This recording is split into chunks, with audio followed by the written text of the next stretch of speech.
Hey folks, thanks for watching. It's Thursday, August 21st. I want to cover quite a bit in the video here today. One, I'm going to start out talking about the tropics. I'm going to do that briefly because frankly, I think the tropics, the hurricane threat is going to be waning a bit over the next, let's call it 2 to 3 weeks. That was the expectation or the forecast maybe earlier this month that we'd see this kind of predictable lull. Maybe later into August, early September, seeing some of that come to fruition. We will talk about Major Hurricane Aaron. It's still spinning there. You can see it on this 500 millibar wind map just east of North Carolina. So the impacts are still lingering. We'll talk about that. But I want to shift this conversation into the impressive temperature shift that's on its way to the continental U.S., I think over the next 10, 15 days. And really the reason I'm showing the 500 millibar height map is because I think a lot of that story is embedded in already what we can see here in terms of the trough ridge pattern. At the end of this video, I'm going to talk about September and October.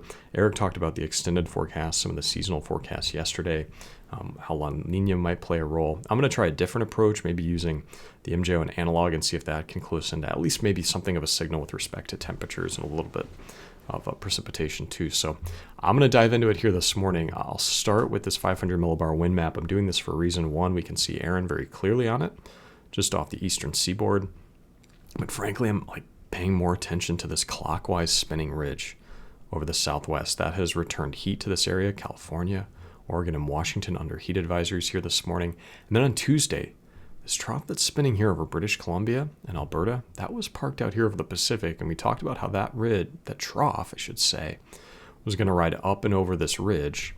And it's really this trough that's going to kick this cool down that we're expecting, these fall-like temperatures in late August coming this weekend. So when we watch this trough in the forecast in just a few slides, you'll notice that that's what's really going to bring those temperatures down into that football weather and early fall, whatever you want to call it. Get the coffee mugs out. It's going to be an impressive cool down, might even flirt with some temperature records.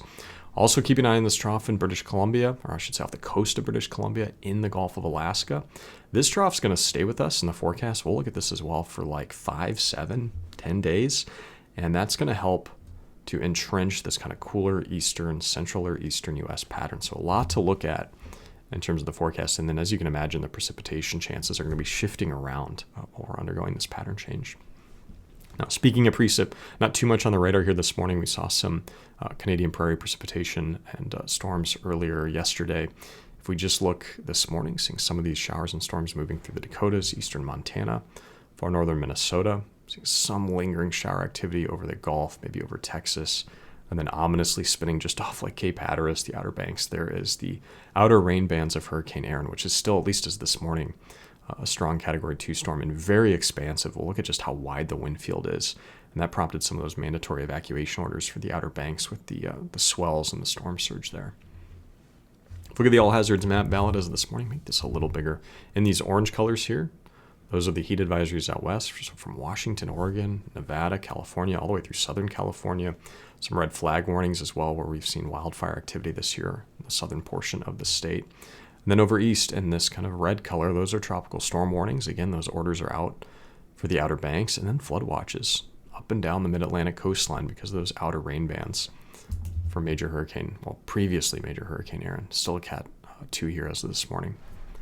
If we look at the last 24 hours of precipitation, we do have this kind of draped weak cold front here, and that has brought in the last 24 hours some much needed precipitation to parts of New England. But you can see general showers and thunderstorms along that weak front, anywhere from the Virginia, West Virginia area all the way through northern Texas.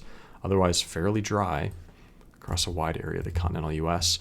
Keeping an eye over here on the southwest, we've seen the monsoon have a late start, whatever you want to call it. It's been a week this year, frankly. And we're waiting for some more precipitation to get into maybe these southern lower Colorado River Valley communities. I'm going to pick on Phoenix, Arizona here.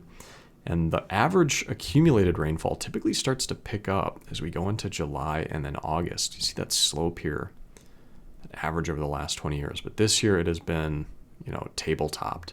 And you even see some of these recent years had that nice upward slope during the monsoon season. So we did have some activity just last week around this time. Kind of waiting on more material rainfall. I think it's coming. We'll look at that in the forecast. But again, by and large, this monsoon season has not come to fruition for much of the desert southwest. And it would take a lot to even get it somewhat closer to average at this point. If we look at the 24-hour temperature change map, this shows us just take all these different surface observations and subtract where we're at today with where we were yesterday. And you can see a lot of reduced temperatures just over the last 24 hours from Dallas-Fort Worth, especially up through Columbus, Indianapolis, Southern Illinois, all the way over into New England. That kind of tells us where that front is as of this morning, and you'll notice it's kind of right along that line of where we saw the precip over the last 24 hours. I'll pull that up here. So right along that front that we can see on that 24-hour temp change, that's where we saw a lot of that precipitation activity.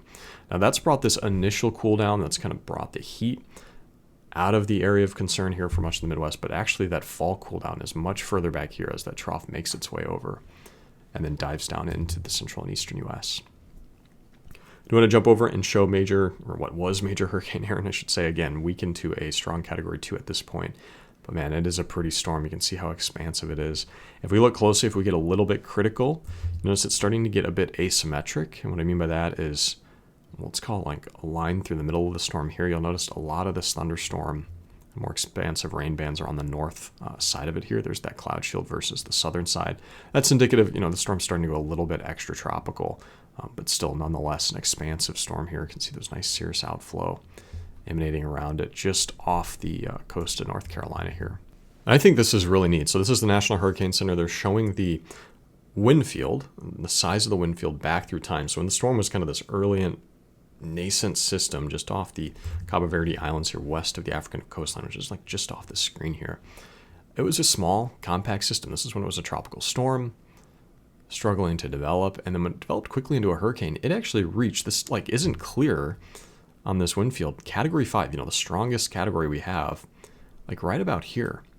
And its hurricane force wind field was still like a few dozen miles across maybe. I'm just eyeballing it here. But as it shifted to the north, and hurricanes often do this, especially in this area east of the east coast of the United States, they start to expand in their wind field despite it losing strength, relatively speaking. It's certainly not a Cat 5 anymore. I said major hurricane. It's actually just on the cusp at a very strong Category 2. But look at how wide this tropical storm force wind field is. I mean, it stretches all the way from the Outer Banks. It's like getting pretty close to Bermuda here. And let me tell you, those two land masses are not close to one another. So to see this sneaking in between and causing impacts to both, and this is an expansive, impressively wide system. The hurricane force wind field itself is massive now, maybe 3 to 4 times as wide as it was when this storm was a Cat 5. And so it just shows you that the Saffir-Simpson scale, the category of the hurricane, it is totally based on the wind speed of the storm. And that can be over a very small area. So it is very much an imperfect measure.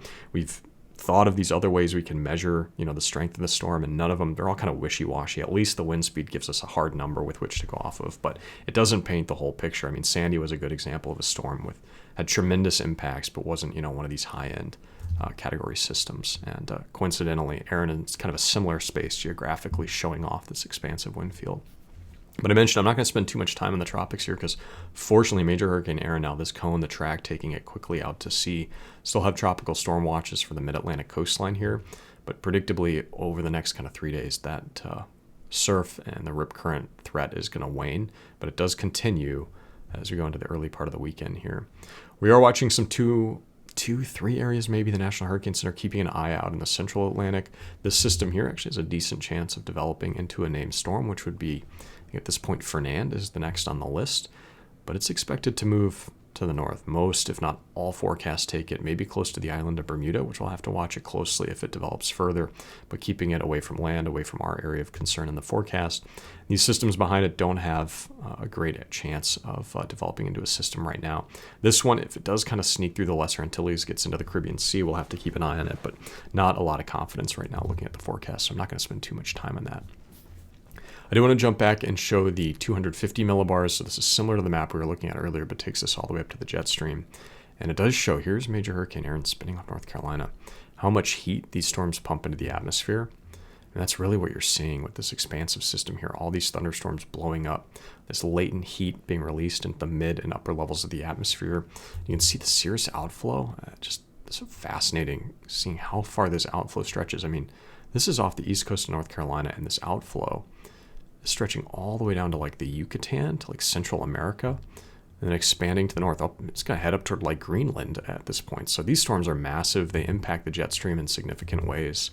And all that heat imbalances mess up what we call it the thermal imbalance of the atmosphere. And the jet stream is going to respond to that. It's just cranking, east of the Canadian Maritimes here. And this is a direct result of all the heat being released by Hurricane Erin.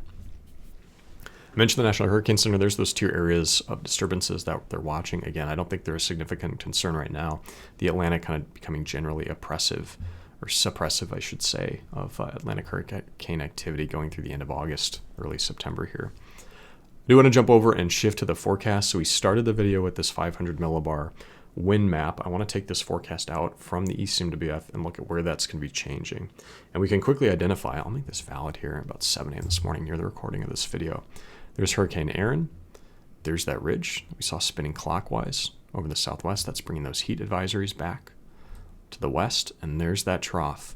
And it doesn't look like much, but you'll see it as it rolls around this ridge here. Let's play it through this evening. Into Friday afternoon. Now Saturday, it's going to feel some of these weaker heights here over the southeast, and it's just going to settle and park itself. This is now Sunday.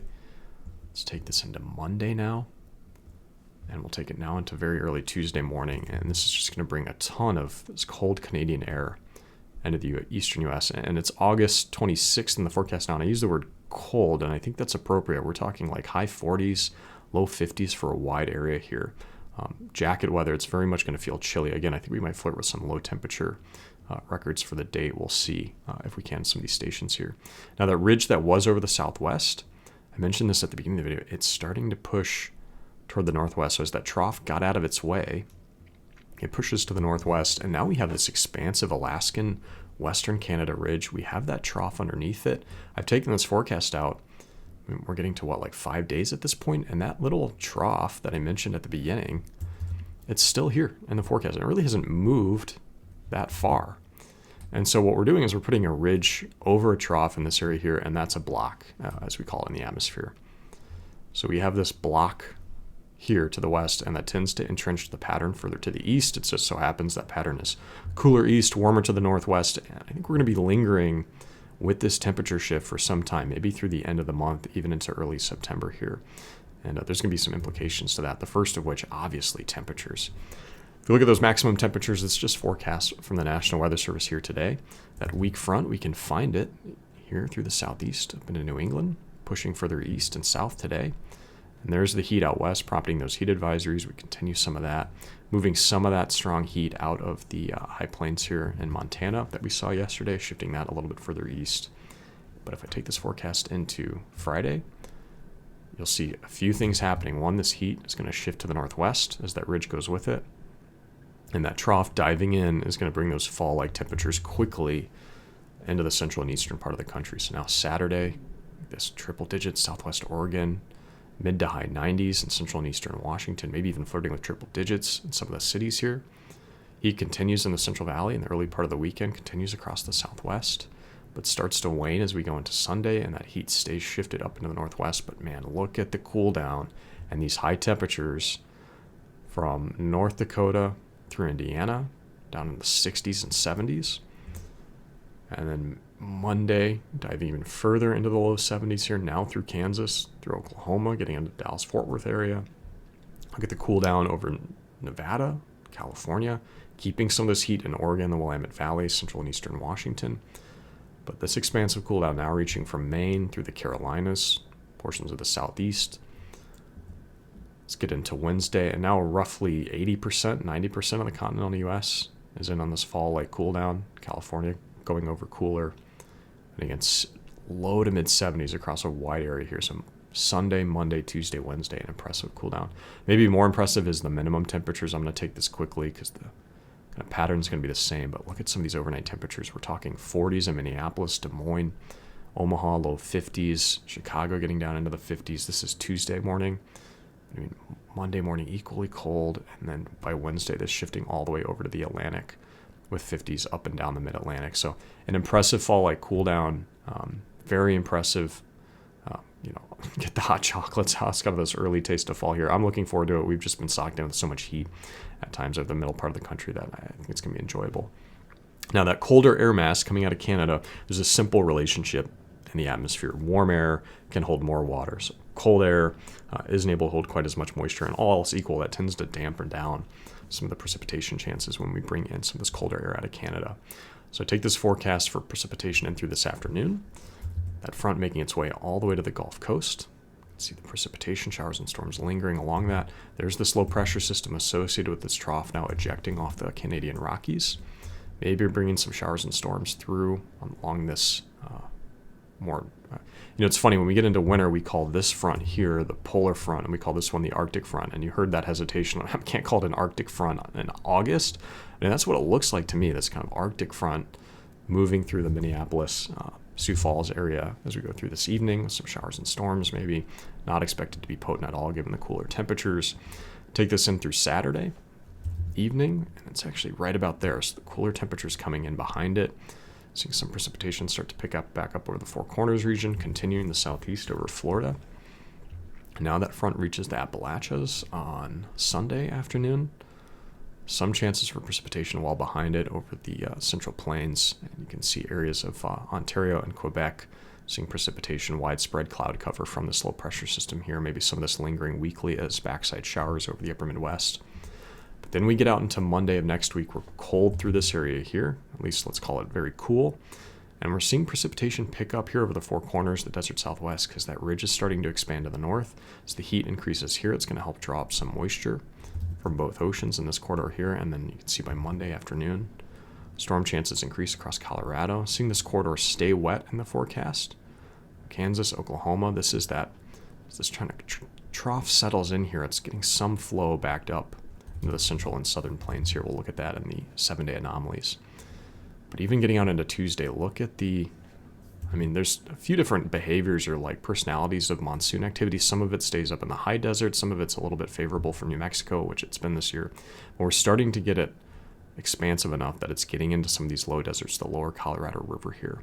Talking like Yuma, Imperial, California, even over toward like Phoenix, less so like Tucson and southern New Mexico. So hoping that some of these areas pining for rainfall here are going to get it if they need it in Tuesday afternoon. Activity continues on Wednesday, but we're dry east. See some system come through here on Canada next Thursday, continuing the southeast precipitation. There's just been this general corridor of drier conditions here with the cold air coming out of that same source. We can see that just in the 5-day precipitation averages with the Intermountain West going over wet initially. There's this little kind of wet area here. I mentioned the kind of flow coming around the side of that. This area through Ontario, Manitoba, Quebec, staying wet, but missing out on some of the large population centers here. And as that front comes through, seeing precipitation through the southeast and then lingering up through New England. That's just a 5-day forecast. Take it out through 7 days. You can see this kind of sliver here all the way into Arkansas, getting more expansive. So we push some precipitation into the southeast, lower Colorado River Valley, even over to the Sierras, Southern California. Seeing some monsoon activity, 4 to 10 days. More of this filling in as we go further out into the forecast out through August 31st. But this corridor here, staying cooler and drier. And let's take this all the way out. There's the 10-day forecast, and we can really see that highlighted now, all the way from the British Columbia coastline down through the Carolinas. That corridor with this area going over wetter. I'm going to watch closely to see if Arkansas, there's still some question here. We've talked about this fork in the road. If Arkansas gets in on some of this precip, given that there's been a drier corridor here that we've been watching. I mentioned how favorable the pattern has shifted for New England. Good to see rain getting in here, just given how wet we've been over the last 30 days, looking at temperature, I should say precipitation departures from normal. But Arkansas, let's call it the Mid-South, Middle Mississippi River Valley, even Southern Illinois, portions of Southern Ohio. I mean, we need rain in this corridor here, so that kind of dry, whatever you want to call it, pathway here is missing out some of these areas here that could need this rainfall here at the end of August and the early part of September. Other areas I'm watching, the Southwest, so with that monsoon activity improving over the next 10 days, hoping to get some rainfall in here. We talked about those Phoenix, Yuma, Las Vegas precipitation deficits. If we jump over and look long range in the forecast here, I'm looking at the temperature panel. We look at this. This is 0 to 5 days on the left from our 3 models, so the ECNWF, the GFS, and the AIFS, and these top 2 are ensembles. So over the next 5 days, there's that temperature cool down. We can see that through the middle part of the country, that heat shifting west. As we go into next week, the 5 to 10 day forecast in this column here, we can see the heat shifting more so over the northwest, and that's why early next week you can actually see the temperature values start to fall underneath that monsoon activity, indicative of more precipitation and cloud cover there. Look at how entrenched this cool down gets, even out through next week. And trying to find an end to it in the third panel, this takes us 10 to 15 days, actually all the way out to September 5th. I mean, maybe the AFS trying to bring some heat in here to like Texas, Louisiana, Mississippi. But all these forecasts keeping that cool temperature pattern through the middle part of the country. Some of these even cooling off now into the northwest here. So impressive staying power. Part of the reason for that is this trough that I mentioned at the very beginning just kind of sits here and stays parked all the way out to like Wednesday, Thursday, August 28th, when it gets conveniently replaced by another trough, and it just keeps this pattern with cooler temperatures east around further and further into the forecast. Now, I do want to talk about the AFS. Eric talked about this model kind of being out on its own later in the forecast period for bringing some precipitation back through the middle part of the country, the Midwest. We're still seeing that here today with the latest run. I'm going to take this forecast quickly, Tuesday, Wednesday of next week.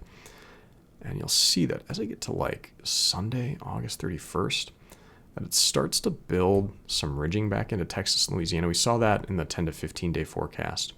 And that does allow, finally, some moisture return. And then as it brings a trough into the western U.S., I mean, this is going to totally shake up the pattern if it occurs. But again, I mean, we're well past 10 days into the forecast at this point. So it is there from the AFS. We'll continue to watch it. This would allow more precipitation to get into this area here, especially maybe like Arkansas and Oklahoma. If we look closely at the 8 to 14 day forecast from the AFS, we can see that more expansive rain over the middle part of the country, even up into the upper Midwest, over into the eastern Corn Belt here. The other models, the GFS and the ECMWF ensemble, keep that precipitation more so over Arkansas, the Mid-South, and the Southeast. Would be good for some of these areas that have gone over drier in the Mid-South here. But less of that precipitation maybe in those models specifically getting up into the Midwest, the upper Midwest, or New England. Eric mentioned this yesterday, the latest ECMWF extended forecast, a little bit on the drier side for the middle and eastern part of the country, even over into the Colorado Rockies. This takes us from 30 days from the beginning of September out into early October. Temperatures kind of warming up over that time period here to suggest that if we are going over a little bit drier, we might start to warm it up eventually getting out into the end of next week. But these extended forecasts have not fared terribly well this year, and I'm frankly skeptical to put too much weight in them. We're not seeing a huge signal out of the MJO right now. I'm showing you the ECMWF ensemble extended forecast for that MJO activity, and it's hard to even see what's happening in the spaghetti plot, but the initial forecast into early September takes it into null space, and it's like anybody's guess after that. If we do jump over and look at the Havmuller diagrams, Eric talked about this yesterday, these strong trade winds that have been persistent over the Central Pacific, helping La Nina reemerge potentially.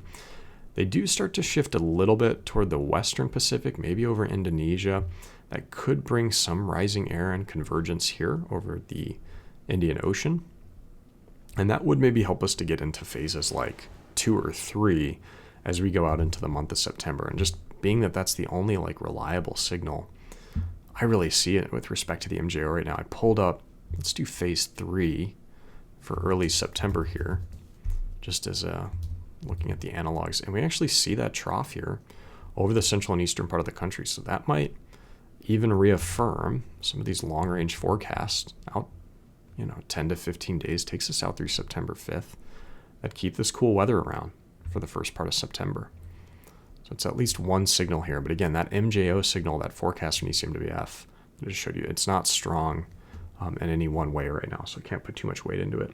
That left me kind of looking for another signal here. So I went back and checked analog years as kind of to find out what signal we might need to watch for. And I did this really kind of one of two ways. One, I went back and looked at the soybean belt specifically, and I did that for a reason. The corn and soybean belts look slightly different because of the soybean acreage being a little bit more biased toward the south. And I did that to kind of capture this corridor here that's gone over a little bit drier in recent weeks. When I did that, I asked it over the last 40 years to give me the driest years for September and October. And so that's what this thought experiment started with. I wanted to see which years for September and October, you can see that here, were the driest, and maybe this corridor here. So over the next kind of 60 days, 60 to 70 days in the forecast. And the years that pulled up were 63, 87, 99, 22, and 2024. And then I should pull up the sea surface temperatures for those years. And I saw a few patterns emerge when we do that. So I'm going to read this left to right, as I often do. One, we have this kind of negative Indian Ocean dipole, so that is warm in the East Indian Ocean, cool in the west. We also see some cool waters in the Western Pacific here, but not like an obvious La Nina signal, which would be more so like in here. So not seeing an obvious La Nina signal. We do see some warmth east of Tokyo and the North Pacific, but a lot of cool water north of Hawaii, cool water here over the Aleutians. And so in this quarter here, going over cooler, a little bit warmer here. And then the Atlantic kind of mixed, a little bit of warmth here near the Caribbean, otherwise fairly mixed across the board here. Some cool temperatures off the west coast of Europe. And if we compare that to where sea surface temperatures are this year, we can maybe check this box here where we have that negative Indian Ocean dipole, warm in the east, cool in the west. We do have that warmth east of Tokyo, but we're warm all the way into the central and northern, or I should say, let's call this the North Pacific and the Northeast Pacific here. We're warm here up by the Aleutians. The Atlantic is just kind of warm across the board right now. So I don't see a strong dry signal, at least using this analog approach. So that jumped me over, and I wanted to say, okay, show me September and October for that same area, the coldest years. And I restricted that to the last 20 to 30 years because of temperature shifts. And that pulled up 99, 06, 2012, 2020, and 2022. And again, I'm going to read this left to right. And this was more interesting because now we have that negative Indian Ocean dipole, which we do have now. And this even looks a little bit more matched up with what patterns that we're seeing now in that area of the world, I should say. And if we look north of Hawaii, we see that warmth, at least more expansive over in the northern or northeastern Pacific. We see that heat east of Tokyo. We see that more La Nina-like signature, which we're dealing with now. The Atlantic is a little bit warmer as well. And so this sea surface temperature pattern matches a little bit more closely with what we're seeing now with that negative Indian Ocean dipole, warmth in the North Pacific, La Nina background state, generally warmer across the Atlantic. And that was kind of a surprise because typically with these kind of La Nina falls here, we shift into more warming across the Midwest. Let's call it that soybean belt where I plugged in here. But this at least says that maybe this cooler temperature pattern that we're seeing try to persist into early September has a kind of strong persistence chance given one of these analog thought experiments lined up pretty decently with it.